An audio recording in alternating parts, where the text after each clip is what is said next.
Buckle up for another episode of Ghostfacers, a supernatural rewatch podcast. My name is Richard, and sitting shotgun as always is my brother in podcasting, Reed. I'm gonna lay you down in a bed of roses. We got to do an episode. It's not the time for this. Oh, at night I sleep on a bed of nails. Oh my god, it's getting really like foggy in here right I now. wanna be just I'm done. But what about me? Let's get it.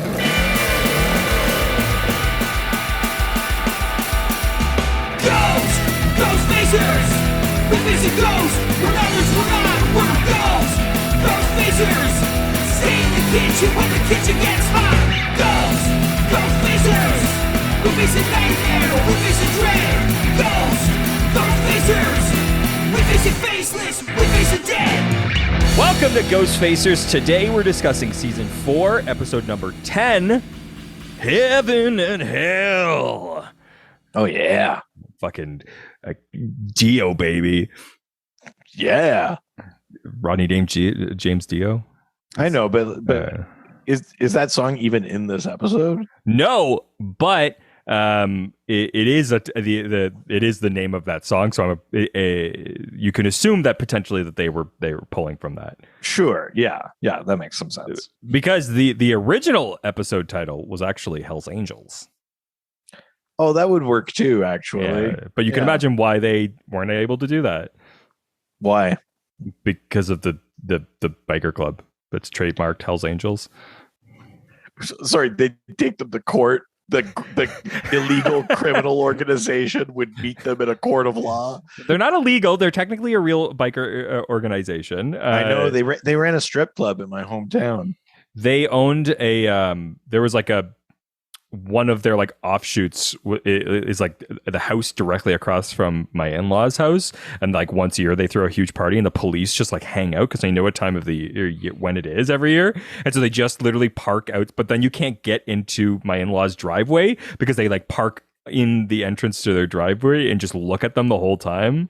Oh, geez, Louise. Yeah, it was a bad use of police time. But for those who are listening that aren't from like Ontario, there was Hell's Angels is a thing across all of North America. It is, but where I'm going with this is there was a sort of infamous mayor of Toronto that started as like the owner / spokesman of a discount furniture company called Bad Boy, and then Mel Lastman became mayor of Toronto, and then there was this big controversy once because he had like taken a meeting with the Hells Angels or something, like in an official capacity, and then there was this picture and it was all over the Toronto Star and the headline was Mel's Angels.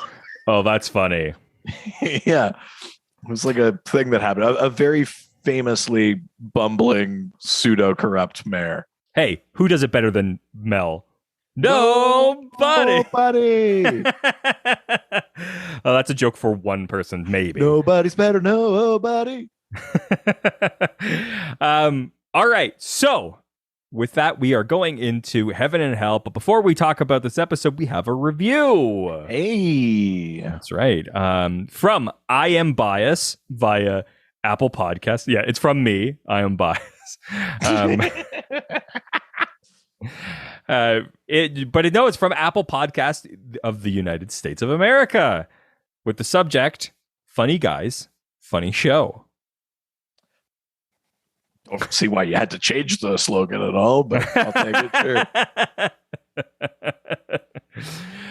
5-star review that goes on to say, I am loving Supernatural, and I think I am in an interesting situation with the show because I am currently on season 12, 6, and 4.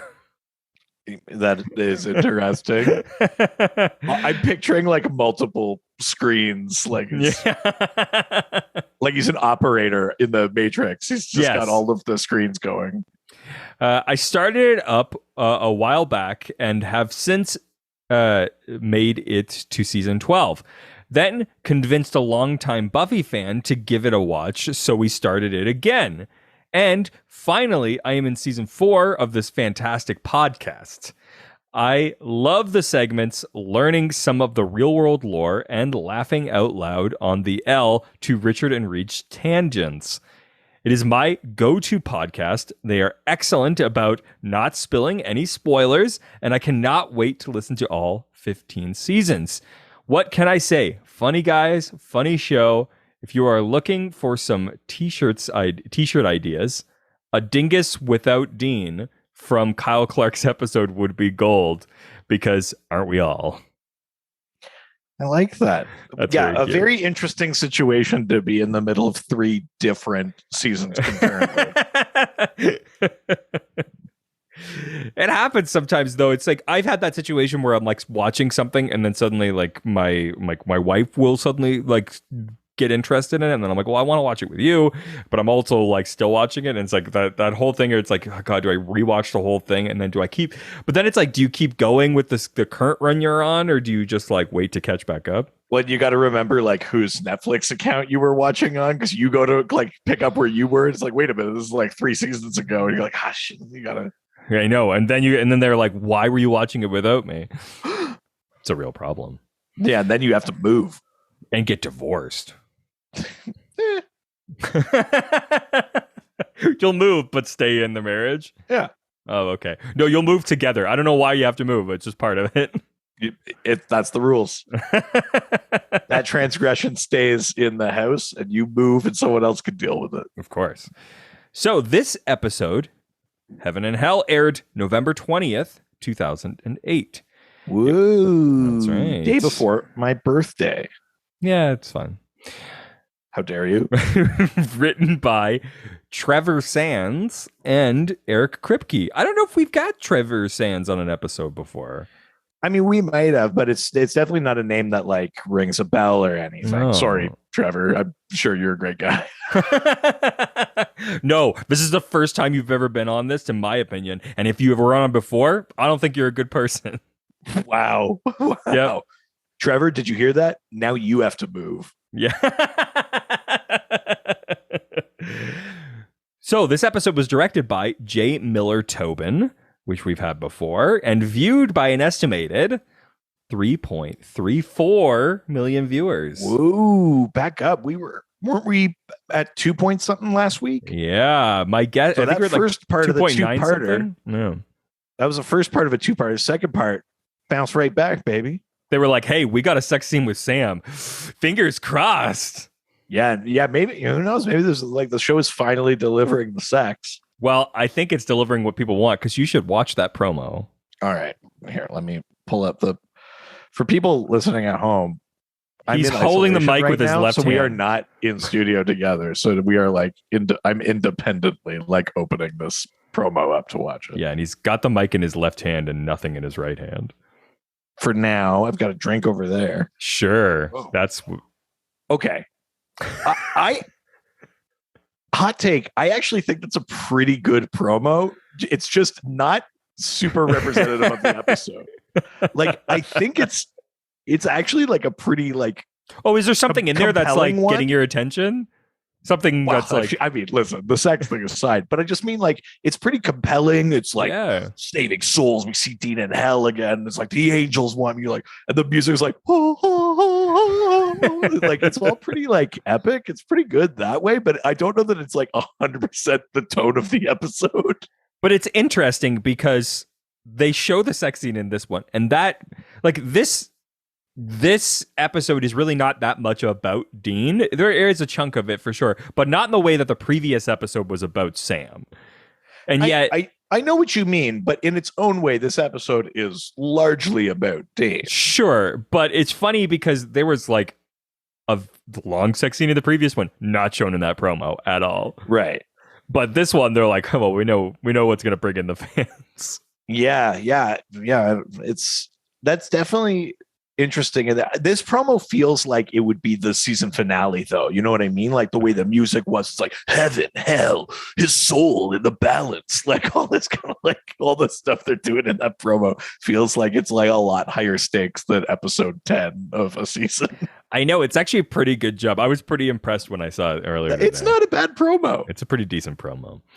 So let's move into Heaven and Hell's international titles. Okay. Are they all heaven and hell? Did everyone get this? Basically, besides one, which was Hungary. Okay. Don't get too excited. Theirs is angels and demons. Oh, sure. Right. Because they're in Hungary, they're big Dan Brown fans. Yeah, that's right. Yeah. They love those books. Yeah, they were pretty excited about that. Yeah. So nothing really to say about international titles this week, but I do promise we're getting back into it soon. It's coming. Listen, it's on your head if they don't get better. All right, I'll just start making stuff up. Yeah, Korea said that it was Kentucky Fried Chicken episode. Be all of a sudden it's like made up country using like comic book countries. Yeah, that's right. In Kondak, this was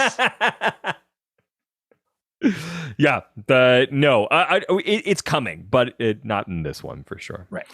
Featured music from this episode, we've got "Ready for Love" by Bad Company. This episode, do we ever? Yeah. This episode is ready for love. TV Guide describes this episode as: Sam and Dean learn why the angels want to kill Anna. They try to save her by helping her restore a crucial part of her past. Even Alastair and his demons close in on her. I mean, yeah. No, I mean, they're leaving out a pretty big part of it, but good. Finally. No, do you know what? I'm too used to it now. Now you want it. Give me the gold. Come on. All right. Well, before we start talking about this episode, why don't we open up Dad's journal and learn about some of the real world lore? Yeah, let's see what the lore says about Alastair. Alastair? Alastair. Not Alastair? Alastor. Oh. Well. It is the word from which the name Alastair is derived. But the word comes from and means a few different things. At one point, it was like, what do you call it? Like an epithet for Zeus. It referred to being like to avenging like evil deeds. And many versions of the word have some sort of like interpretation of avenging or revenging or retribution or things like that.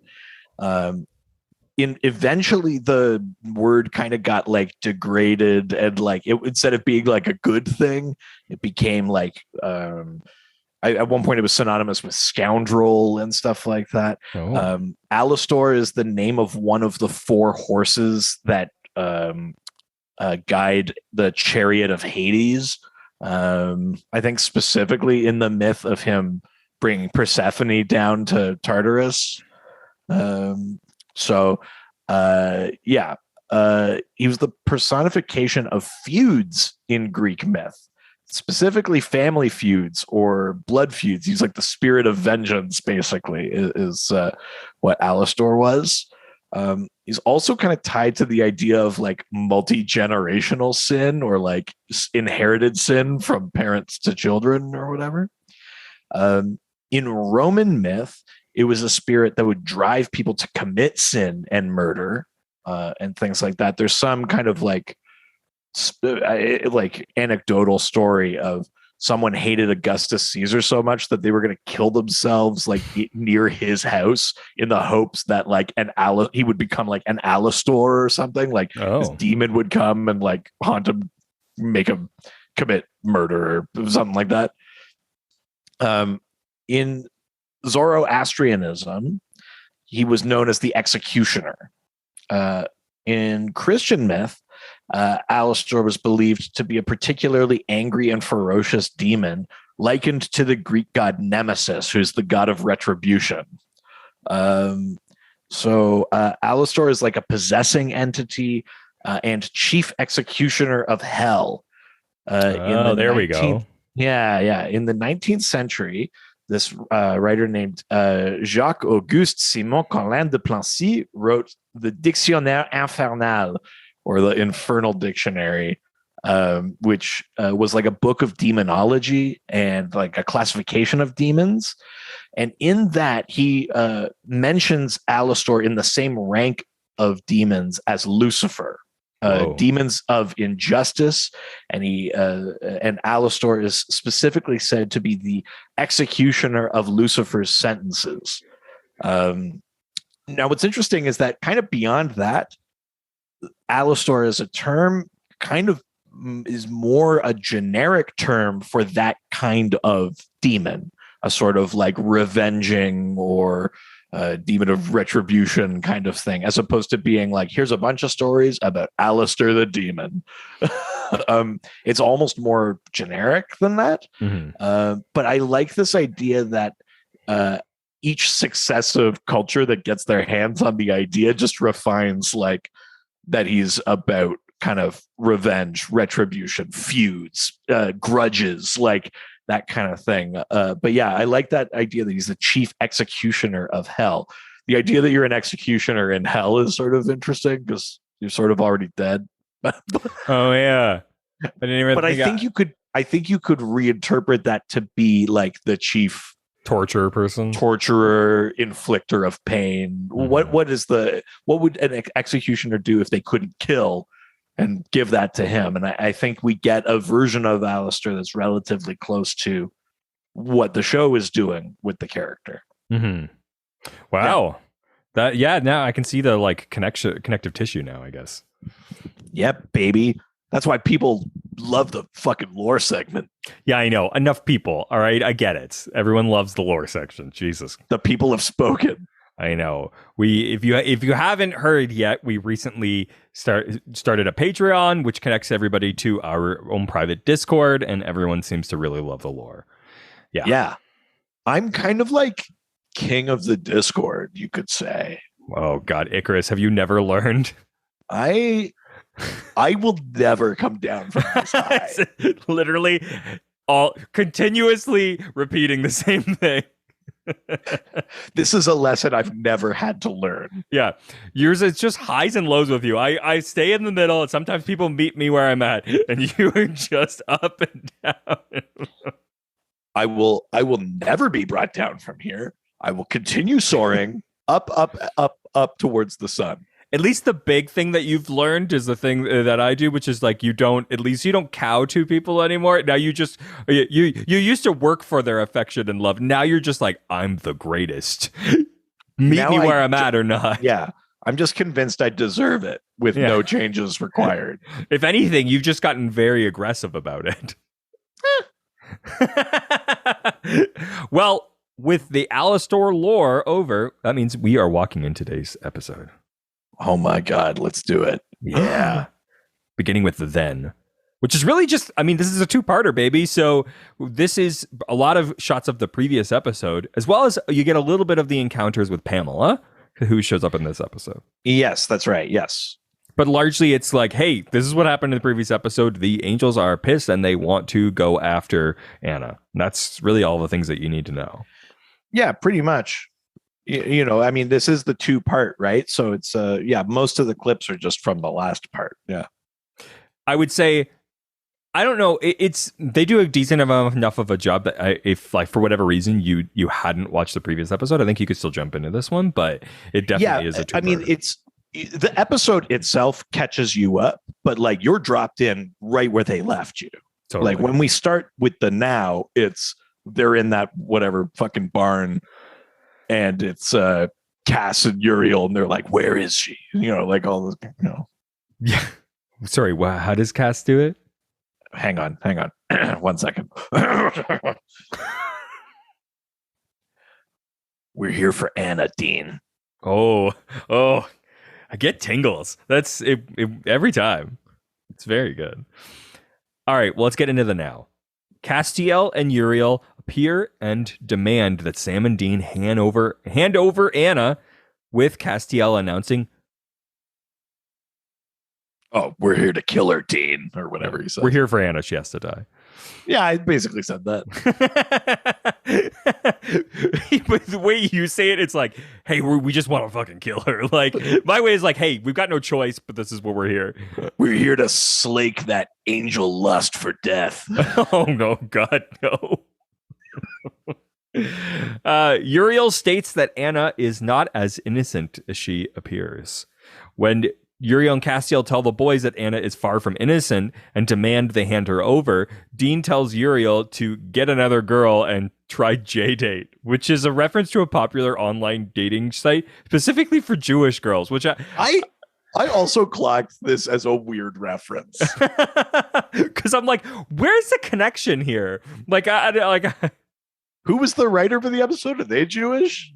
I mean, I don't, maybe, but I think, it's because I don't want to spoil anything, but in a later season, you learn that their name was changed at Ellis Island from Winchesterstein. Winchesterburg.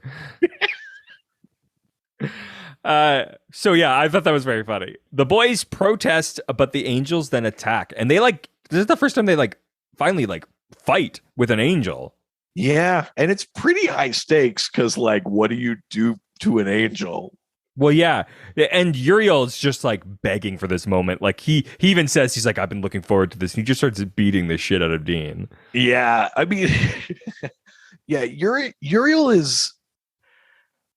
I have a thing I want to say about it, but in my head I'm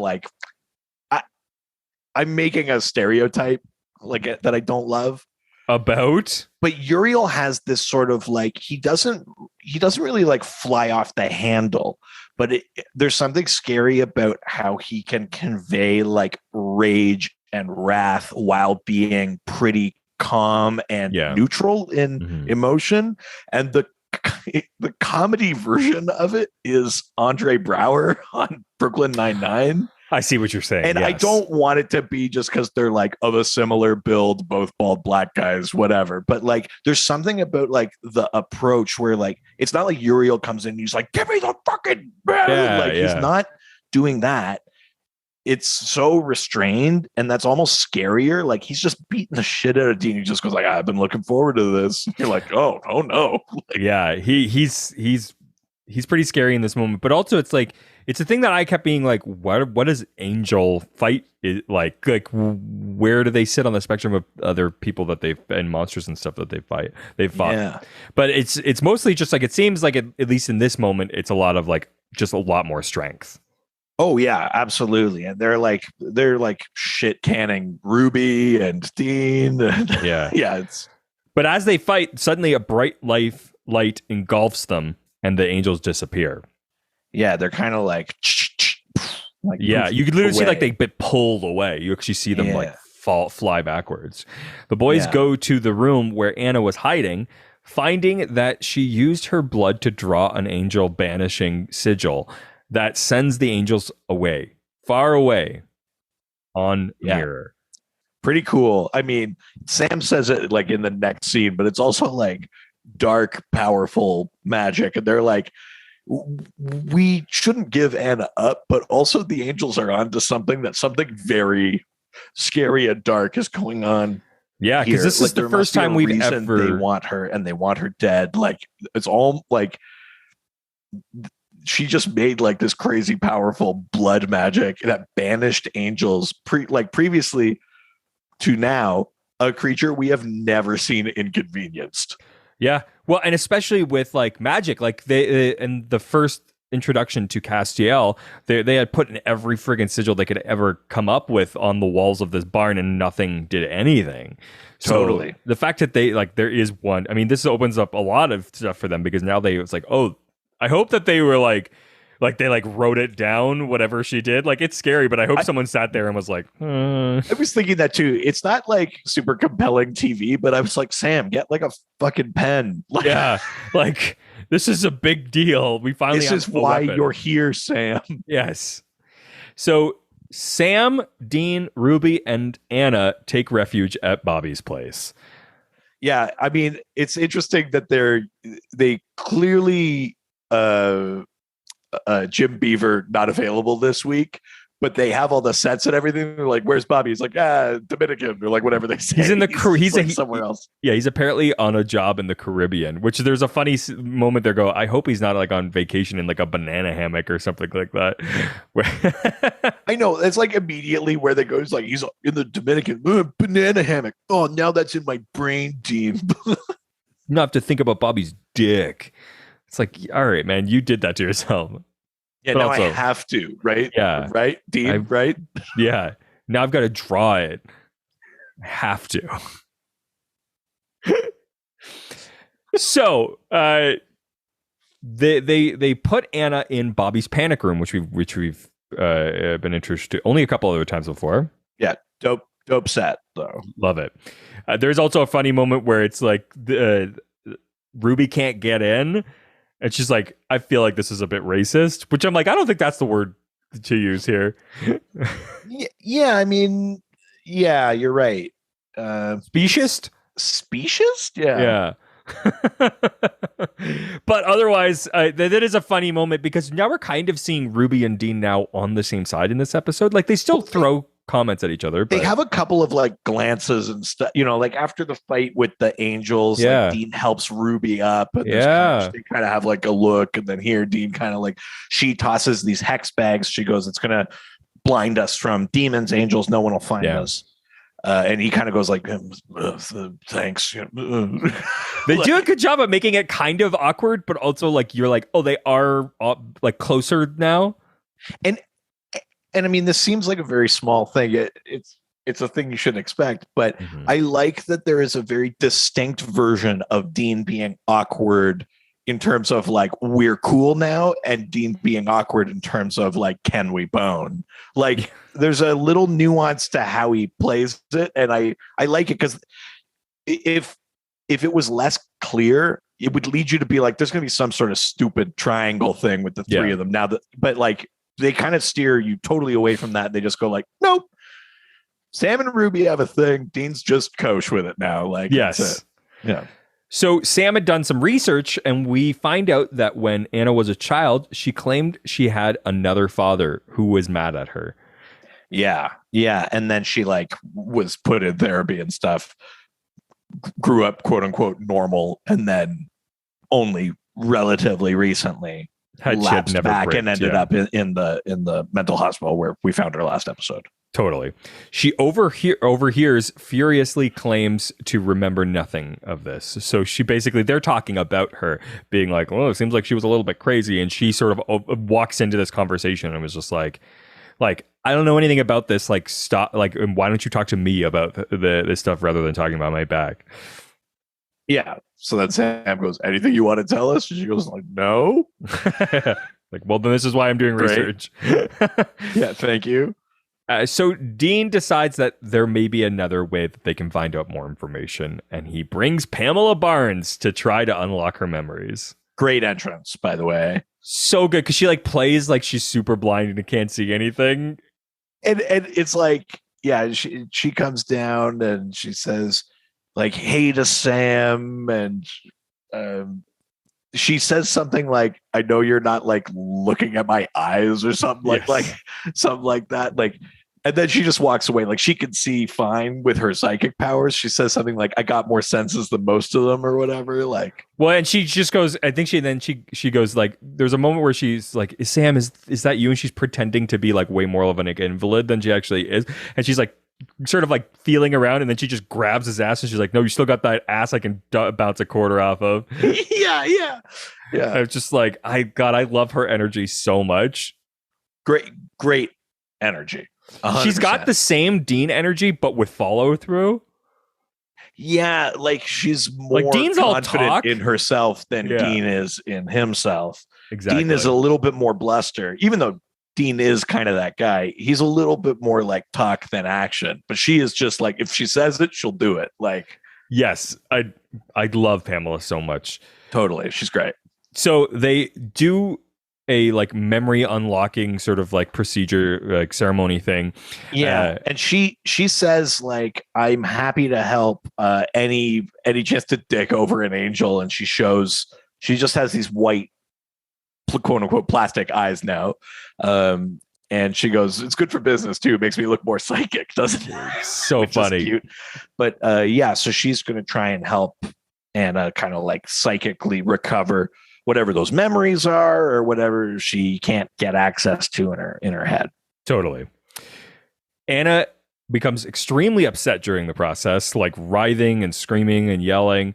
And then suddenly it all sort of ends. And don't like lights explode and shit like that. Like stuff is happening, and Dean is like, "Oh my god!" And Pamela's so calm through it. She's just like, "Sit down, Dean. That's fine. You know, wake up. 5, 4, 3, 2, 1." Like almost like a stage hypnotist. Yeah. And does it. And as soon as that's done, Anna goes, "Yeah, thank you. You helped me. I know exactly who I am." Yeah, she's suddenly like a very different energy. She was like this scared girl before, and now she's like this very confident woman who is like, "Oh, I'm an angel, by the way." She says she's an angel. Yeah, she has it's not like fully like Castiel and Uriel, but she has an element of that like very centered, very like, I just have all of this knowledge and wisdom. I've been alive longer than you know, kind of thing. But we find out that she's fallen to earth. She was an angel. She was actually Castiel and Uriel's boss, but she had basically disobeyed and like questioned faith and like relinquished her grace because of it. Yeah. So she talks a bit about what that means, that her grace is like her angel power. She removes it and elects to be human. So she falls. And then there's a point where she's talking about how she was falling like 10,000 miles an hour. And Sam's like, "Wait, you were literally falling?" And she's like, "Yeah," which is interesting that like Supernatural sets up like a kind of like physical location for heaven. It's up. Because I mean, without getting into it, the show will also play with the idea that it's just like another kind of realm or whatever, but it does have like a physical entry and exit point, which is kind of interesting. That's like when you fall, you fall. Like, yeah, it is. Yeah, it is a really interesting component of that too. In the way that hell is also like, you know, like we went to that crypt or whatever in Wyoming, and it's like a hole in the ground. It's like, yeah, hell's down there. Yeah, exactly. It's kind of interesting, yeah. But in regards to that 10,000 miles per hour thing, for perspective, meteors enter Earth's atmosphere at 25,000 miles per hour to roughly 160,000 miles per hour. It is almost poetic that falling angels descend slowly compared to falling stars. Oh, that's cute. Yeah. So they decide they need to, like, at this point, hell is coming after her. Like, even Ruby's like, "Look, hell wants you. You are an angel that they could interrogate and you can bleed like a human. Like, hell's coming after you and the angels want you dead. Like, you need to defend yourself or you will just get like either captured or killed. Like, yeah, we have no choice anymore. You need to get your grace back." Yeah. When Anna's talking about getting her grace back, Dean comments, "So what, are you just going to take some divine bong hit and suddenly you're Roma Downey?" This is a reference to a popular 90s TV series, Touched by an Angel, from 1994, in which Roma Downey, the actress, played an angel Monica who masqueraded as a human in order to gain people's trust and to help them, and typically eventually revealed herself as an angel by showing her halo, which also appeared as a sudden flood of glowing light over her head and shoulders in order to convince the people she was helping. Do you remember that show? Did you watch it? I don't remember like watching it, but I remember like its existence. I remember like ads for it and stuff like that, but I don't think I ever really watched it. My mom was a stand for it for sure. She sure, was, yeah. So I've definitely seen a big chunk of it for sure. Yeah, so yeah, they're gonna go try and find the grace, and Sam makes the connection about like, well, if you fall physically, then the grace might have too, and like, would it look like a meteor? And he kind of he goes away and does what Sam does, and he goes like, this part of Ohio, this many years ago, 9 months before Anna was born, this happened, blah blah blah. Like, there was a shooting star that disappeared or whatever. And yeah, like, all right, I guess that's it. Like, apparently there was a field and now there's a giant oak tree and it took no time at all. And they were like, well, that sounds like grace. Well, yeah, and the association of oak with Anna is not quite an arbitrary thing or random. Anna's grace touched down in an empty field and caused an oak tree to grow. Full-grown oak trees are massive, incredibly strong, majestic, and can stand for many centuries, simply getting larger and larger over time. In pagan and early Christian cultures, oak was highly sacred, associated with strength, power, and divinity. It was also used to crown kings as a symbol of their connection to the closeness to the divine. angels and supernatural are warriors, and Anna is revealed to be Castiel and Uriel's superior. In ancient times, oak was also used to crown victorious army commanders, and to this day, the oak leaf is used by the military as a symbol of leadership. Oh, there you go. But Interesting. before they go out to find this tree, there's a conversation that Dean has with Anna. Sort of, he drops off Pamela, comes back, and Anna's sort of like sitting out in the like junkyard outside of Bobby's house. Yeah, and they talk about why Anna gave up her grace, and it says it's because of human emotions. Essentially, that's the thing that she wanted. Yeah, because Dean is like, why would you do that? Angels are perfect, and you never waver, and you never doubt or whatever. And she goes, yeah, but. Perfect, they like a have statue. this back and forth or whatever, but she's like cheeseburgers, sex, or like whatever it is she's listing, and he's like, Dean's you got like, me there. But she basically describes that like it's worth giving up that divinity and that sort of thing to actually live. Basically, she has, I think it's in this scene where she says, "Do you know how many angels have even seen the face of God?" And she goes, 4. That's crazy. It. Yeah, like everyone else has to take it on faith. We're just following orders. We're not making decisions. We're not, we're just following orders. But it's like Dean's like, oh, I think I can relate to a distant father that like just gives you commands and you have no control, and if you disobey them, like you're punished. It would be, yeah. I mean, they're both being very sincere here, but that's 100% the way you play Dean. Yes, it's really it's very interesting because they do a really good job of like drawing a connection between these two people now. But they've tracked down Anna's Grace, which I mean, we have to mention this, but this is the first time we've ever heard of Grace. Like this is sort of the angel's soul almost. Like it's like their magic. I don't really know how to describe it. Yeah, it's the thing that elevates them to being divine instead of just being something else. Or specifically, or even just being human. It's the source of all of their like divine energy and power and stuff like that. Totally. So they head to Kentucky, where this oak tree is behind where a meteor had fallen. So Sam, Dean, Ruby, and Anna travel there. This is a hilarious moment because they're in the back of the Impala, and it's just Dean in between, like, where it's like they look in the back, and is it Dean in the back seat? Who's in between them? Dean is driving. Sam's next to him. And in the back, there's Ruby and Anna, and Dean says like he's like snickers, and they go like, "What?" And he goes, "Demon and an angel riding in the back of my car. Like, who'd have thunk it? It's kind of like a porno." This is a weird through line for this episode because Sam keeps having to be like, "Hey." Like real life and porn are not the same thing. Yeah, it's not. This isn't the first time it comes up. I can't remember what the first one is, but then it comes up here, and Sam is like, "Dean, reality, porno," and Dean goes, "You call this reality?" It's a funny thing, but I just love that. I'm like, look, this is a ridiculous moment that they're having right now. An angel and a demon in the back of an Impala. Like the only way Dean can break the tension is to like kind of like soft propose a 4-way. I mean, let's be real honest. He's proposing a 3-way. He's assuming he's going to get rid of Sam. He's proposing a 3-way. He'll take the 4-way. He really wants it. First rule of negotiation is you leave yourself wiggle room. Oh, sure. Yeah, of course. So Anna then overhears the angels talking. She reports them saying that if she is not handed over to them, Dean will be returned to hell. Later, Anna tells Dean she knows what he did in hell and that he should forgive himself. It's a really touching moment, to be honest. Yeah, it is. It's quite good. And then it kind of leads to this like look, and then Dean says he doesn't want to talk about it. I know, Anna says, but when you can, you have the people that want to help you. You're not alone. That's all I'm trying to say. Then she kisses him, and he says, "What was that for?" And she says, "My last night on Earth, all that."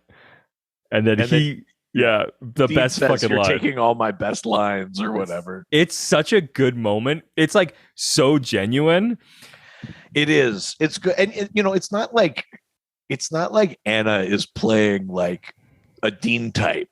So No. I think it makes it even better that it's like this person that is not just, it's not like she's Pamela. It's not like you'd expect her to be like that. And I think that's part of the charm of it is she kind of she's reaching out to Dean almost in his language a bit. And I think there's something, like you said, that helps make that connection really strong in this episode, considering like we basically just met her like a couple of days ago. Yeah.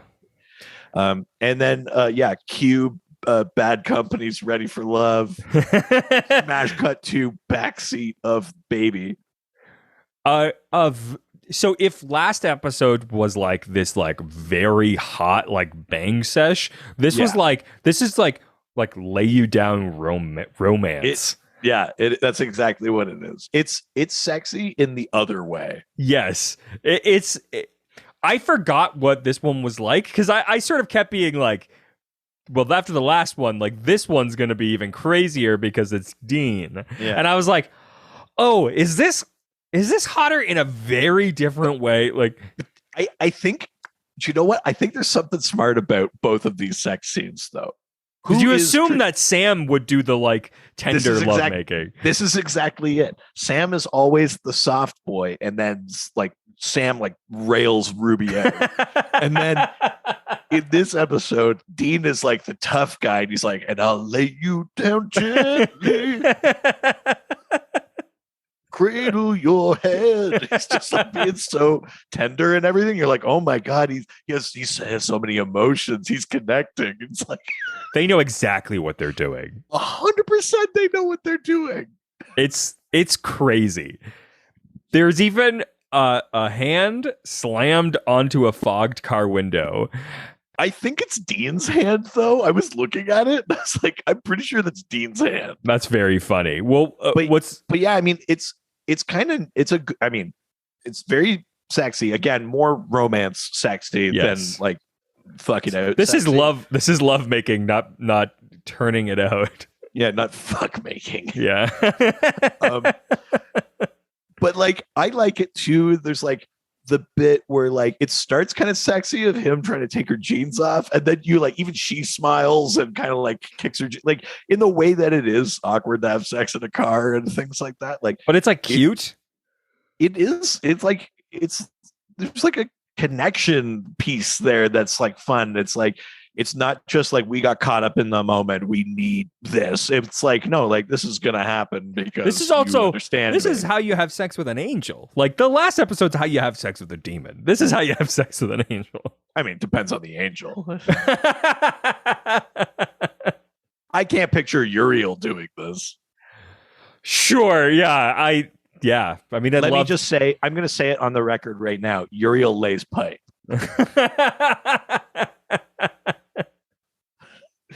Sure, that's absolutely fair. So the hand slammed onto onto the car window, like the foggy hand in the sex scene, is a reference, if you don't know, to the film Titanic in 1997 and the forbidden sex between Rose and Jack. Julie McNiven, Anna, said in an interview that they just had to do it. It was too easy an opportunity for a pop culture reference to pass up. So they very intentionally did that. Yeah, it's fun. I like it. I think it's good. You know, and again, because this sex scene is, I mean, it is romantic, but we've already established that there's almost like a playfulness to some of it. I think it totally fits. Like if you did that at the end of like the Sam and Ruby one, that's like a little incongruous. It totally works here. I think it's a lot of fun. So that night, as everyone's going to bed, Ruby is sort of watching Sam passed out on like in front of his research, and leaves the house to go to a crossroads. Yeah, she lights a hex bag and reveals herself to Alastair, who shows up at the crossroads, and she summons him. She offers to give up Anna if Alastair will let her and the Winchesters go, which is I mean, it's a crazy move. It's a very Winchester-y move of her. I want to throw a couple of things out here. So when she torches her hex bag, you're like, oh fuck no, Ruby, you just won over Dean. Don't do this. Mm-hmm. Like you're going to betray them. And then Alastair shows up and is like, you want your knife back? And she goes like, no, keep it. I just want to get me and the Winchesters out of this. And you go, I don't like that you're selling it, Anna, but like, this is a demon move. Even for a good demon, I kind of get it. Yeah. And then Alastair turns it around and says, I'm going to make you a counter offer. These other demons pop up and hold he's got the Ruby. he's got the demon knife. The other thing I want to throw out here is because we only got like a couple of lines out of Alastair last episode. Yeah. You noticed this too. Is it just me, or does he kind of sound like he's doing an impression of Brando? Well, it's interesting like because he kind of has the yeah, but me, Alastair, do you want your knife back? What's interesting is that he kind of sounds like the next. I mean, spoiler: the next person that's going to play Alastair. Well, yes, that too. Yeah, which the next guy does a good job of. But that's the way that guy just sounds. Oh, really? Yeah, that's what's so weird is that it sounds like he's doing an impression of the person that's going to be doing that role next. It's a weird thing. Like that guy doesn't sound one for one. Like he's definitely putting it on a bit more, but he sounds way more like that than this guy. Which part of me is just like, oh, they wanted. Did they just want somebody to sound like that? And so they found someone who sounded like that, and they told this guy to try to do that voice. Like I don't really know, but I 100% heard that way more than I did the previous episode. See, that's interesting too. I didn't even think of that, but yeah, I was listening and I was like, what it made me think of is. Always plugging the other podcast. There's a bit in that Teen Titans Go to the Movies where they like you see like it's like the movie Superman, and you see like Jor-El, who was played by Brando in the old Christopher Reeve Superman, but he's like, no, I've tried all possible combinations. He's like doing an impression of Brando, and that's all I could hear every time Alastair talked. Oh, that's funny. Do you want your knife back? And it's like, that's true. That's really funny. I didn't think about that, but he does. He has got the demon knife, and he captures her and takes her back to torture her. And in like the worst torture scene I guess we haven't really seen any torture scenes in this, but Jesus, we've only gotten like bits of torture scenes, you know, like in that Krampus episode, the guys are tied up and there's some like pulling out Sam's fingernails. Sure, yeah. There's some things like that. But we're not really getting a ton of it up until now. And you don't really see a lot, but when we do get to that torture scene, it's like, you know, it's like flaying. He's like using the knife on Ruby. She doesn't have a shirt on. She's all strapped down. It's like she's got a weird like Lecter mask thing on, so she can't smoke out, and there's runes on it and sigils and stuff, and you know it's like the slow, you know, death by a thousand cuts kind of thing that's happening. And it's something about it is so visceral, because like the way you see like the blood like creeping down the like thing that she's attached to, like well, and even like what he's saying, he's talking about like, I hate it up on Earth, it's chilly.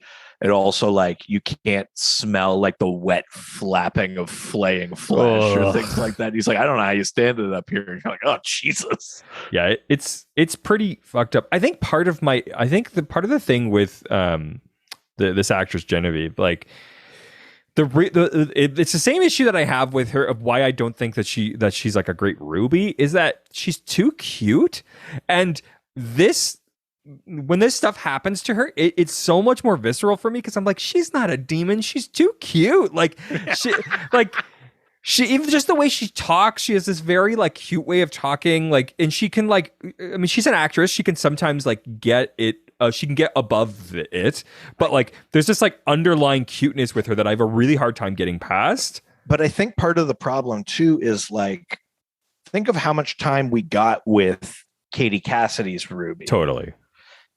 Now, let's put aside the fact that Genevieve's interpretation of Ruby is slightly different. It's not like we're getting this very contiguous thing like we get with Alastair or Azazel or whatever.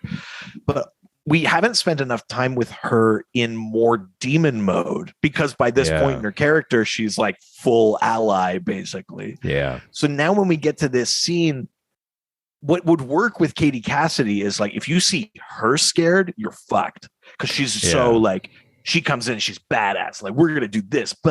And every time we've seen Genevieve's Ruby this season, she's like, oh fuck. It was like, first it was like, oh fuck, angels, and then it was like, oh fuck, why do the angels want Hannah? And Sure, it was yeah. like, oh fuck, I'm being tortured. Like, we only see her scared, so it's almost like we've deflated the competence and that sort of like edge that Ruby has. Yes. So when you see her being tortured, yeah, you're just like, oh no, not her, she's sweet. Yeah. Instead of being like, oh shit, this is how bad this is. I also just kind of think that actress is also just very sweet. Like I think that is sort of like Sure. very innately her personality, and she's not a character actor. Like I think you're right. I think where you notice it is where they're like, okay, you walk away from the thing Sam said and look pissed off, and it's kind of like, like, and she's got a bit of a lisp too. I think like a little cute lisp, like. Yeah, I know exactly what you mean. It's no fault of her own. It's not that she's not working to do the character. But for sure. I do think partly because of the way she plays it, and partly because of where we are in the character arc, Totally. and what the context we've seen her in, we aren't really getting that much badass Ruby. So seeing her very defenseless like this doesn't have the same effect that it would otherwise. Yeah. It's effective for sure, but I'm like, is this the way you want to be effective with this character? You know what I mean? I feel like they aren't giving her the best chance to make Ruby more three-dimensional either. We basically have one scene of her that felt like the previous Ruby, which is when like the flashback in the previous episode. Yeah. And we rag on Genevieve here, and some of that is earned, but also like I truly don't think they let her be the way Ruby was for sure. That's very plausible. Totally. She doesn't get to be competent and badass that much. She's always there to be like, oh shit, no, I'm just a demon. Yeah, totally. So we then cut to Dean and Uriel. Uriel appears in Dean's dream. Yeah. Dean has fallen asleep. It's Dean's refractory period, and Uriel comes in. Uriel says, like, this is the only way I could get in touch with you because you've got some fucking coward's hex bag or whatever. And yeah, so he's like in the dream with Dean. Yeah, and Dean's like, bro, we're coming for you. She's Anna's got her grace back, and he's like, oh, really? That's funny because I've got it on my fucking necklace right here. Yeah, he's got fucking grace chain around his neck. Yeah. He, which like totally knocks Dean back a step, and then Uriel's like, it's almost like he like smells it on him.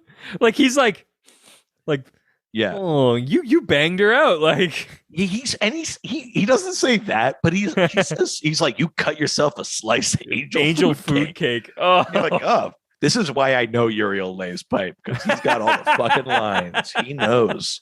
He's like, yeah, I'm gonna cut me off a slice of that pound cake. Am I right? I know what you did, Dean. You think Uriel's never been to Pound Town?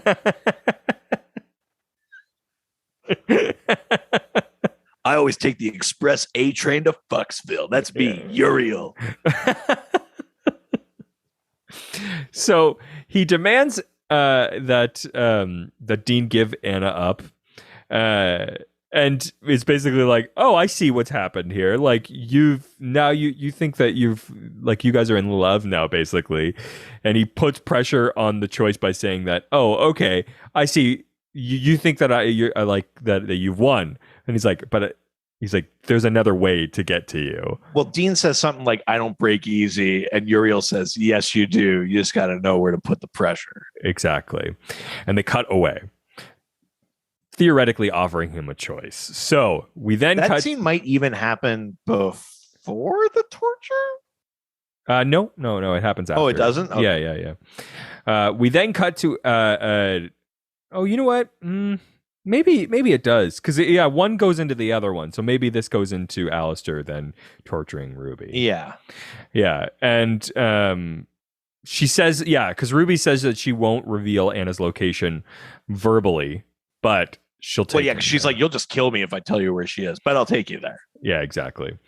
So the next day, we see Uriel and Castiel walk into the barn, and Sam and Dean and Anna are all there. Yeah, right before they walk in, like they're all standing. Dean's like taking a drink. It's like the morning, and Anna's like, "You all right?" And he's like, "Yeah, fine." It's 2 a.m. somewhere. Yeah, and then so they walk in, and it's revealed that Dean gave them up, and Anna goes like, "I know exactly what happened. I know how they worked. They told Dean it was either me or you, Sam." And she's like, "I forgive you. It's fine. I know these assholes. That's 100% a thing they would do. I get it." There is a deleted. Anna is very chill about this. Yeah, it is angel calmness. It's weird. But there's a deleted scene from this episode in which Castiel and Uriel discuss the aftermath of Anna's escape. Uriel wants to kill Sam and Ruby, and in retribution, but Castiel tells him that their superiors have ordered that they be left unharmed. Uriel is furious and voices dissent, to which Castiel responds by warning him against disobedience lest he become like Anna.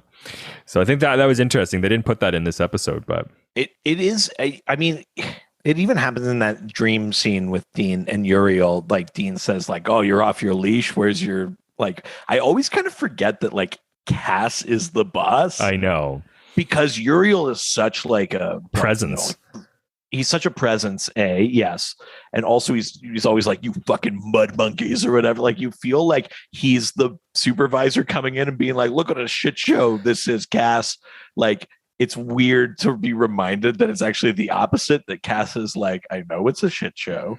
Yeah. We were ordered to let it be a shit show." Like, it's interesting because like I think it is effective because in a way you're almost tempted to think of it the other way. And then when the show reminds you, I think it actually makes Uriel a bigger threat because you're like, man, he's barely under control. Yeah. Like that. You don't get to see Castiel really controlling him except for sometimes being like, "Hey, like you're walking a thin line." I mean, Cass's only move is, even in this deleted scene, is to be like, "Well, I won't do anything, but upstairs will." Yeah. Yeah, you're like, walking a thin line. Cass is like a pretty weak ass shift manager. Like for sure. Like, I'm going to call corporate. Yeah. So as the angels are about to take Anna, an injured Ruby appears with Alastair. The demons and angels confront each other, and another fight ensues. This is really cool. I like that. Yeah, Alastair shows up and he's like, "You don't lay a hand on her, we'll take her down the hell. Nice, we'll torture her good." Because they want to be able to torture basically a human angel to learn all the angel secrets. Because they can't torture a real angel, but they could torture a human that knows things. Yeah. And then this fight breaks out. And Uriel goes and takes out this one like hand on his forehead, and like all this light pours out of the demon's eyes and mouth. He's like burning the demon out of him. It's crazy. And Castiel tries to do the same thing to Alastair, and he's just like, it's the same thing as before, like in the previous episode, where it's just like, yeah, that doesn't do anything. But like, this is the first time we've seen that, like it's one thing for like, yeah, Sam's powers don't work on this demon or whatever, but like, this is a fucking angel. And even Cass is like, "Oh shit." Yeah. Like, and Alistair's like choking him out and stuff. And he's like, no, it's not going to work on me," or whatever he sounds like. I know it's, you're starting to become the like droopy dog. "We'll take her down to hell." It's like Droopy Dog is like a 1940s like New York paperboy or like gangster or something. Like, extra, read all about it. Yeah. So it's during a good fight though. There's a lot of things happening. Like I actually think like the choreography and the geography of this fight is interesting about like who is where and when. Like it's shot in a really interesting way, considering the fact that nobody's got weapons. They're basically just kind of like shoving each other around, and they make it seem like it's an intense battle, which is like, I mean, it's got to be hard to get to this point, right? Because it's like, hey, we've had like fucking werewolves and vampires, and it's like, oh shit, like demons versus angels. How do we have this fight when we don't have the money to have like magic powers shooting around on this show? They can't make it look like Order of the Phoenix with like clouds shit. Yes, spoiler for like 10 seasons from now, but like they try to do a fight like that and it does not go well. Oh no. Forgot about that. I periodically forget about it and also periodically remember it. I'm like, man, in like 4 years when we get there, that's going to be fucking funny. Let's just say the new Matrix movie had a moment that felt a lot like that. It did. It's not the same. It felt a lot like that.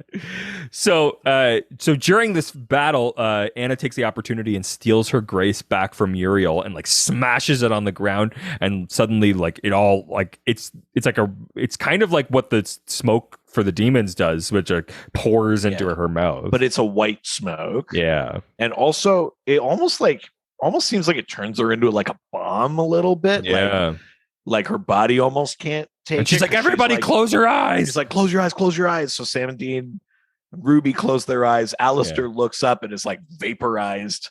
His whole meat suit is fucking obliterated. Yeah. Hell yeah. And Uriel and Castiel basically are like, shit, because we're a good reminder, she's technically their boss. Yeah. So one would surmise potentially that she's more powerful than they are. You would I don't know. think. I can't imagine that angels are just like a meritocracy where like Sure, yeah. She's just a better communicator, so yeah, she's logged more hours. Yeah. But yeah, I mean, it's enough to get them to bail, so that's interesting. Well, Uriel is like, I'm going to kill every one of you motherfuckers. And Cass is like, nope.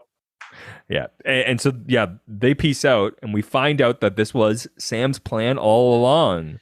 Yeah, Dean says something about like, man, getting the angels and demons together, good idea. And Ruby's like, ugh, I got tortured a bunch, but yeah, it worked. Yeah, there's a really cute moment because before when Ruby is trying to explain how like scary this is, she goes like, when Godzilla and Mothra like enter the city, like you don't want to get in the way. Sam says that. No, but he says that in this moment because she had said it earlier. He's repeating the line where he basically goes like, "Oh, I fucking that's why he shoots her. That's why he shoots her a look when he says that." I missed that entirely. Oh, yeah. When I got to this scene, I was like, all right, Sam. Sure. No, like, she says it earlier. earlier. Like Godzilla and Mothra, and I was like, I don't know. This is the way to impress the leather jacket demon, man. Like, she was the one who says it outside of the panic room at Bobby's house. I completely missed that. So I was just like, all right, buddy. Yeah, if you think that's going to work, you're poor sap. Why don't you leave this to Dean? But yeah, that's sort of his like things being like, you're right, but what you do is instead, because she says you get out of the way, and he's like, yeah, let them fight each other. That was sort of his response. It was just like, yeah, that's a good point. Let's just get out of the way. Yeah. So I mean, it's kind of crazy that they survived this, which I think might be the first line of the next scene. Is Dean sitting on the car and Dean being like, I cannot believe that we're okay.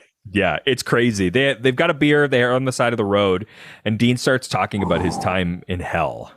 This scene. So he reveals that the time was like 40 years, not 4 months. 40 years. 40, yeah, that's what I said. Yeah. Yeah. Each, like, he's like, time works different down there. I don't really know, but he was like, it was torture. It was excruciating torture. And each day, Alastair would offer to take him off the rack if Dean would become the torturer himself. Yeah, and he describes a sort of like Promethean torture, right? Where he's like sliced and ripped and tortured, and then he's fully renewed again, so it can start all over again, kind of like Prometheus, right? Totally, yeah. And he talks about every day Alastair says you can get off the rack if you put other souls on and you do the torture. Yeah, and he says for 30 years he said no, and then he just couldn't do it anymore. Yeah, this specific description of hell mirrors the punishment for sowers of discord in the Inferno of Dante's description of hell. This makes sense as sowers of discord have committed whatever. It's SOWERs. Sowers. That's sours. Well, I mean, No, it's like sowing seeds. wouldn't that be SEW then? No, that's sowing like needles. If you sow Mm. seeds, it's SOW. Sure. So sowers of discord have committed fraud against their faith, and Dean deals with problems in his faith time and time again, as it is difficult to withhold because of what he does. So there's like a connection there, which is interesting. Yes, totally. But yeah, he basically says eventually he just couldn't do it anymore, and this this fucking scene. Jensen Ackles has said that during a confession scene where Dean tells Sam about what happened in hell, although he didn't originally intend to play this quite so emotionally, when he was in the moment and in Dean's headspace, that's what happened. So he rolled with it. As a result, Jensen got very emotional. It was an intense scene, and Jensen says that for him, though his brain knows it's not real, his body doesn't, and is working through the physical reaction to emotion. He got so worked up that the director yelled cut.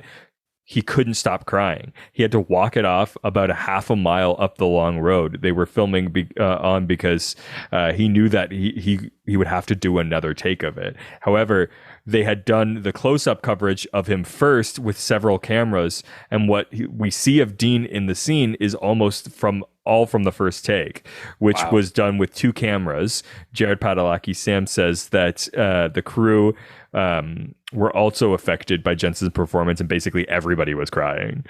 Yeah, I mean, listen, we've talked about this kind of stuff before where like the guys talk about like the scenes that really got them. We talked about like the end of season 2, the stuff with Sam dying or stuff like that. Like on record, the guys talk about a lot of scenes before. I don't know that I've often heard talk about this one, but this one is like really, really tough to watch. Like Jensen is crushing it. And this might be the really biggest one I've seen. Stuff you're talking about him like inhabiting it, because there's all these little like, you know, when someone's really upset and they're trying to hold it down, and there's all these little like ticks and twitches in their face and stuff. That's all there in this. He's got a bunch of like consecutive single tears that are happening. That's the difference, right? Because like in the previous like crying scenes with Jensen, it's been like the single man tear, right? Like this is like weeping.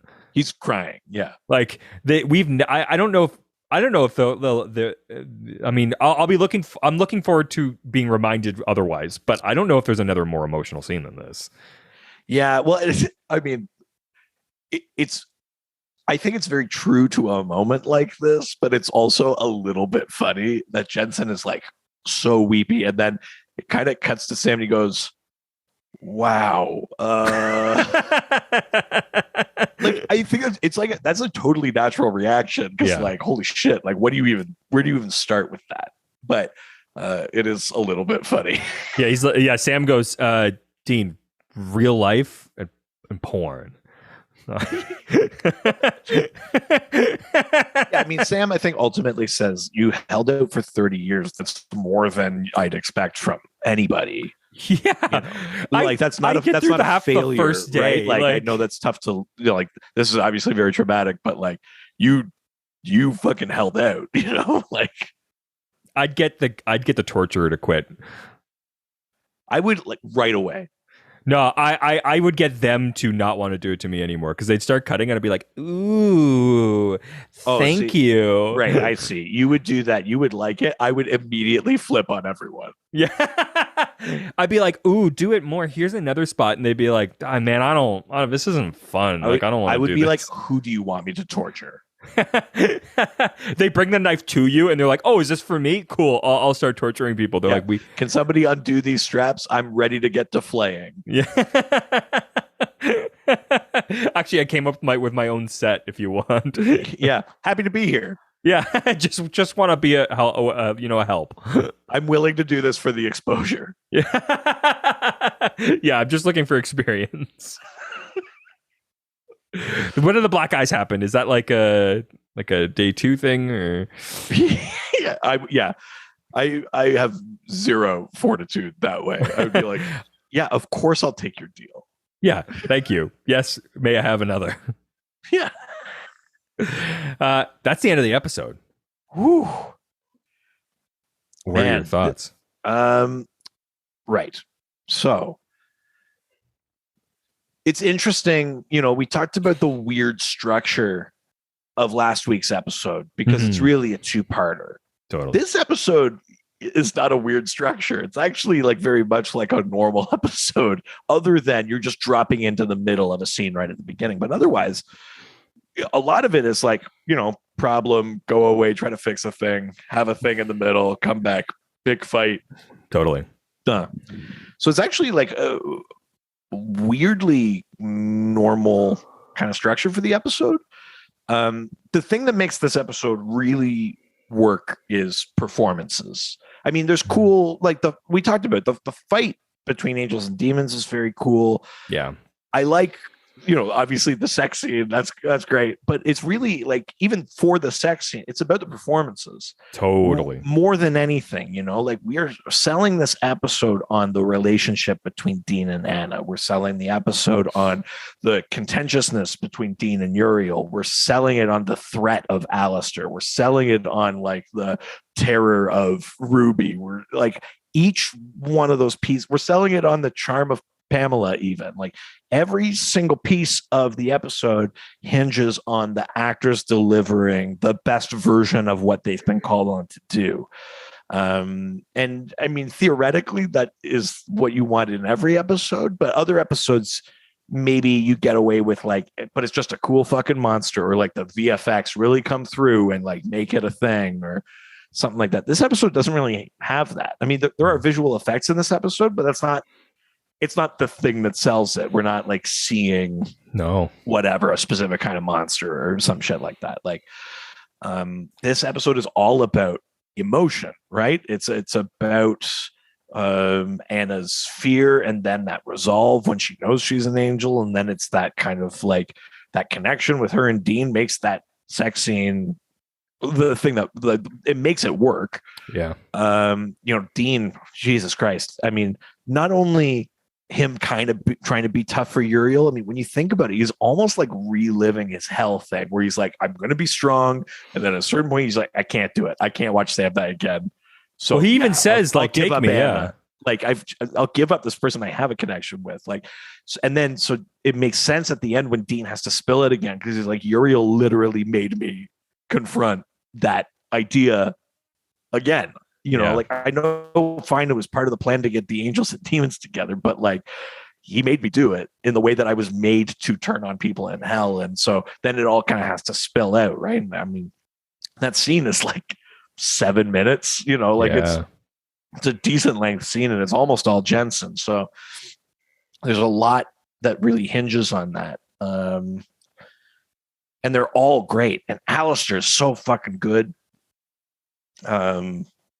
Really creepy. That monologue he has when he's torturing Ruby is really disturbing and Totally pretty sinister. I mean, even for demons, we've heard it from Ruby and from other people. It's like demons don't want to go back to hell. Demons hate hell. So here we've met a demon that's like, I fucking love hell.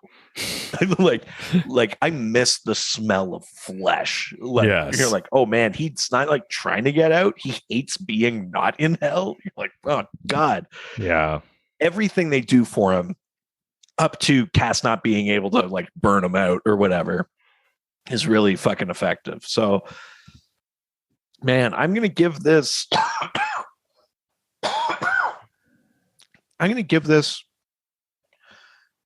4.5 hands on windows. Hell yeah.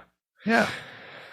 Yeah, I mean, I think you're totally right. I mean, this is about performance, and it's really about relationships. The last 2 episodes, it's funny because nothing really happens in either of them. Like, it's literally about like, it's about a lot of conversations. It's about like, hey, like we found out about this person.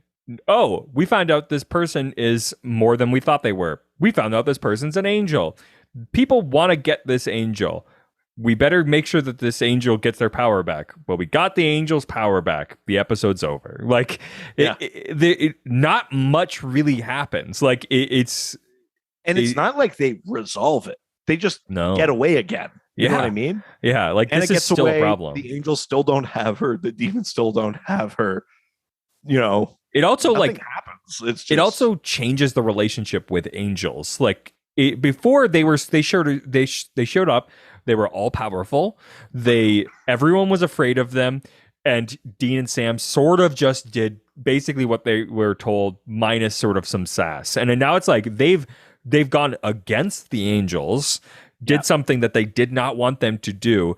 I mean, Sam even goes to the point of being like, are there any weapons that work against angels? And Anna's like, what, to kill them? And he's like, kind of. Yeah.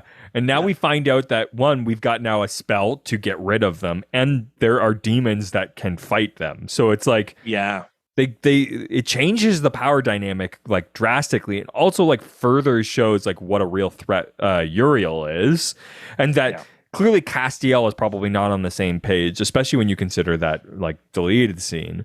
But to think about like the fact that like both these episodes are literally just about the development and like the toxicity and like positivity of like relationships.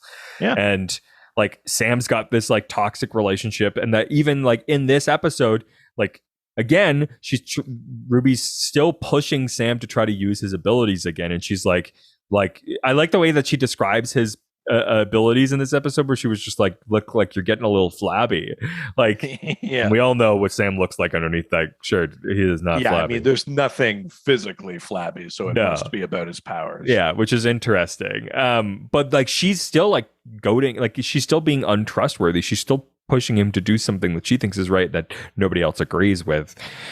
Including heaven, which now it's like, well, is heaven even good? Like, who is the good and bad guys now? If like the demons helping them and the angels are against them, like, are they on the wrong side? Are they on the right side? Like, this brings up a lot of questions. And now to find out that it's even more muddied because Dean was in hell torturing people. It's like, are they still the good guys? Like, who are they doing the right thing anymore? Like by fighting the angels constantly and finding out that they were also people who tortured people in hell?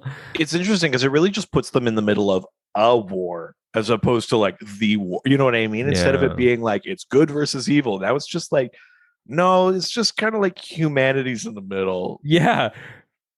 You know, these two groups are not black and white anymore, right? Like if there's angels that are against you and demons that are with you, like who is even right? And like, why have we even made those decisions? Like, why have we agreed that one is bad and one is good because of what we were told? It seems like what we're being told is not always good. And then to find out that like even more muddying the relationship with God, because it's like only 4 like angels have seen God. So it's like, you know, you immediately go like, so even in heaven, you have to take it on faith that God's will is being interpreted correctly. Like we already have to deal with that on earth, people misusing the Bible and shit like that. But like even in heaven, that's a problem. It's like, well, now we're fucked. Like, it's crazy. The performances in this are incredible, if not juxtaposing maybe some not great performances as well.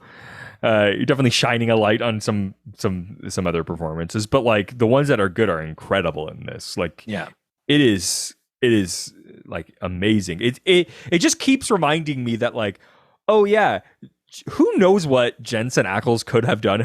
Like, I'm so glad he was on this show, but I'm so curious to see what his like second half of his career is, because wasn't he almost in the fucking Avengers? He was up for like Hawkeye, I think. Like, he was going to be Hawkeye or something. Imagine how much earlier we would have gotten a Hawkeye solo project. I mean, he was up for Dorian Gray. What, for like League of Extraordinary Gentlemen or the solo Dorian Gray? No, whatever. Not what's his name? The guy from 50 Shades of Grey. Oh, not Dorian Gray. Christian Grey. Christian Grey. Sorry, yes, different Grey. The Red Room of Dorian Gray. Every time I whip you, I stay younger. Sorry. The Christian Grey. Sorry, I don't. Holy shit! Could you imagine that? Insane. But this is what I mean, though. Like, who knows what his career, like I would love to see the other universe where he's got a different career, because it's crazy. I'm so interested to see what he does in his later life, because god damn, that sex scene was like, I mean, it is interesting when you put it that way too. You know, it's not many shows that run as long as this one. No. Certainly at this point, no one would have expected it to keep going, right? No. But you do wonder sometimes about those really like iconic actors. Think of like a I mean, again, their careers are fine. Like they're doing great no matter what. But Yeah. even someone like Christopher Maloney, right? He spent so long on, is that SVU that he was on? I mean, Christopher Maloney's in movies and he's in other stuff too, but like he's like a powerful actor. And you kind of wonder, like, if you weren't like buried in like 9 seasons of TV, what else would you have done? Totally. And it's not, like that. It's not like 9 seasons of TV isn't worth something, but you certainly have like less variety. And it is kind of curious to see, like, yeah, you're right. What would the trajectory of Jensen's career been if this show either didn't work or just didn't keep going like ad infinitum the way it did? Or that being said, his performances before Supernatural were also not that great. It's kind of funny. Like this show Soaps, Smallville, like it's probably, he's not exactly being fed like there's this weird movie where he plays like a rocker guy and he's got like the little goatee and like, oh really? It's there's a bunch of clips online you can find of him. He's got like spiky hair and stuff. Like it's a really bad performance, but oh, interesting. Like the writing's probably also a huge problem, but like it is interesting to see like how much he's sort of like grown into himself in just Supernatural in just 4 years. Like I'm, especially in the context of the sort of performance, like that kind of tough outside, broken inside that he gives in this episode, I'm really excited to see him in The Boys. I'm excited to see his soldier boy, because like that's right, I think, where Jensen lives. Tough outside, broken inside. Like as a performer, I cannot wait. It's going to be so good. So I am going to give this I think 4.25 slices of angel food cake. Oh, fuck yeah. I'm ready for love. Yeah, so those were our reviews. But before we move on, we've got a note from a fellow hunter. Ooh, very nice. All right. This one comes to us from Meg. Holy shit. Yeah. I know. Oh, fucking did you get this message in like a bowl of a trucker's blood? Yeah, I just had it around and it was bubbling one day and I started writing just in case you need to make a call. Yeah, you never know. So Meg goes on to say, hi, really late to the party, but I'm listening to your commentary about the Asylum episode from season 1. And it was pointed out that this is the first episode where Dean's voice starts to go into that deep gruff that he has.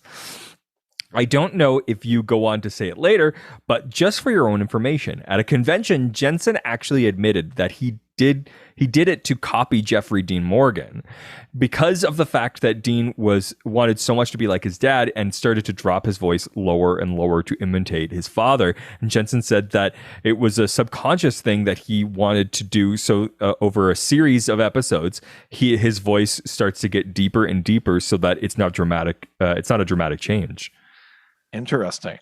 I saw a clip. I don't know if it was someone on our like Angel Radio Discord or I can't remember where I saw it, but it's like a convention clip of him saying that sometimes he slips into it like in real life, and his wife will be like, depending on what it is, she'll be like, don't do the voice, or she'll be like, do the voice.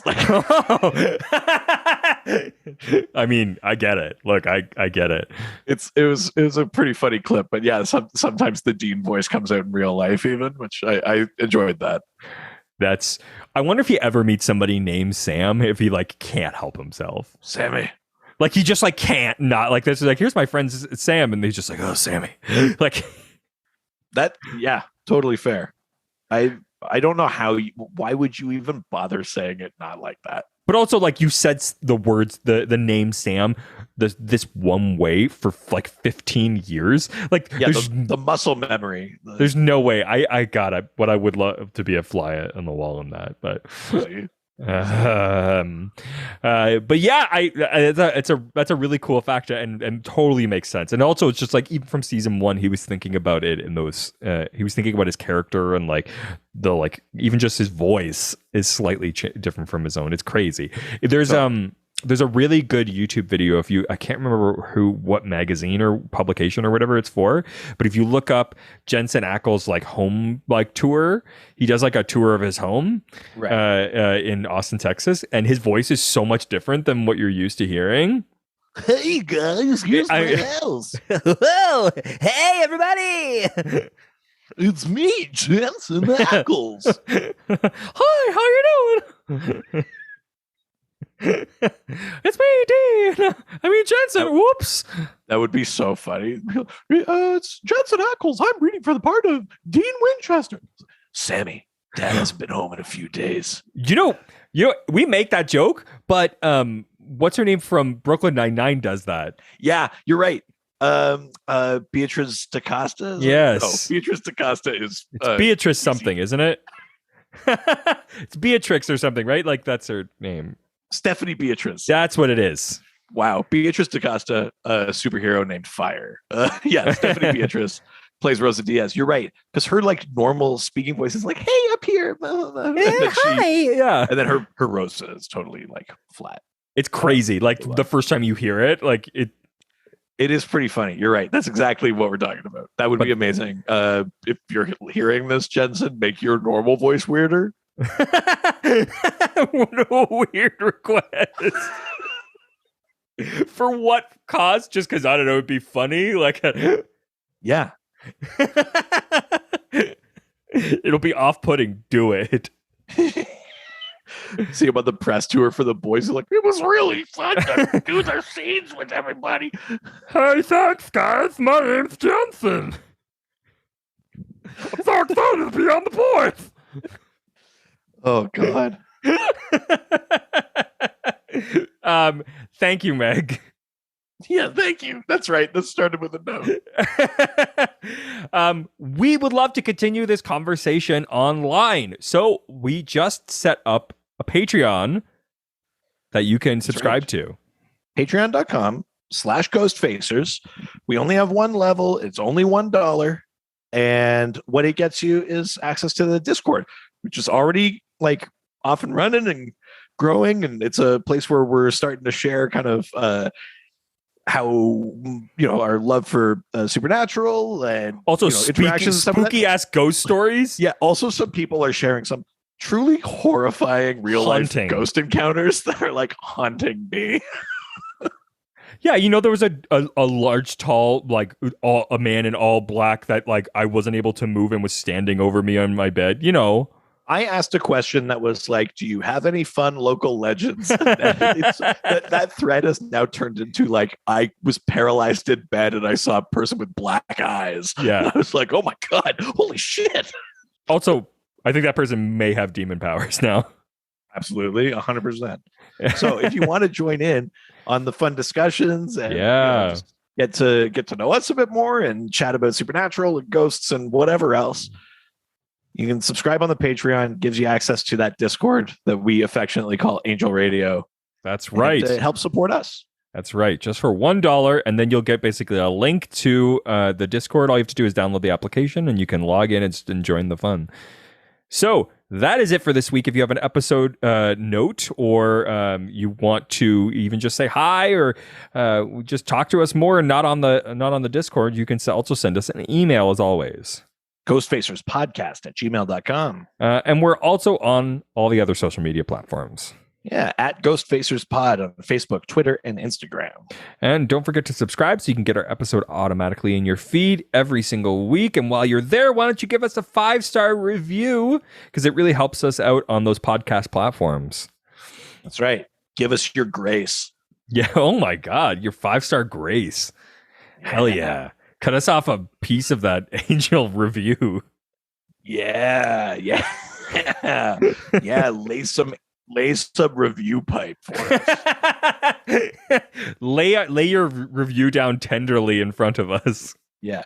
Your name is Uriel, and we want you to lay that 5-star pipe.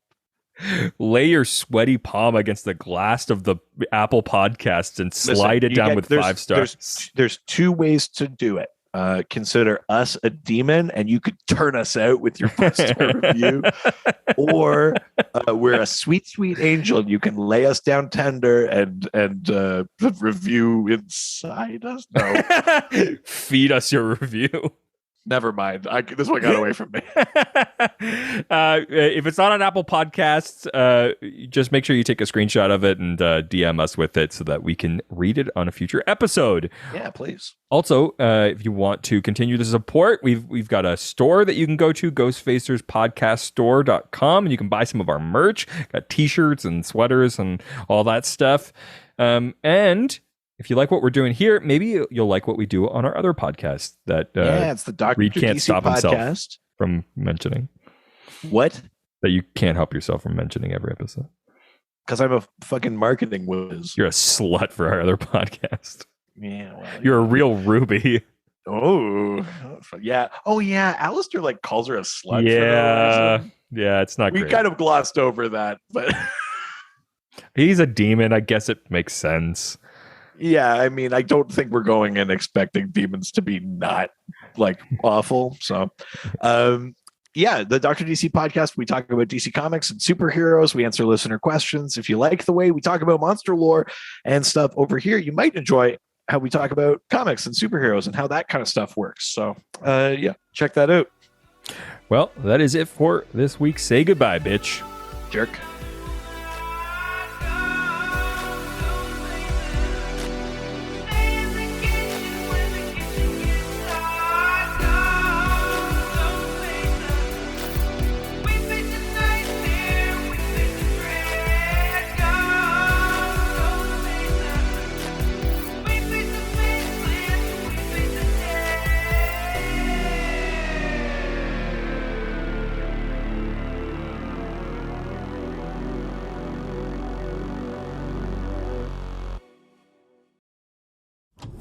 This was a Brain Freeze podcast.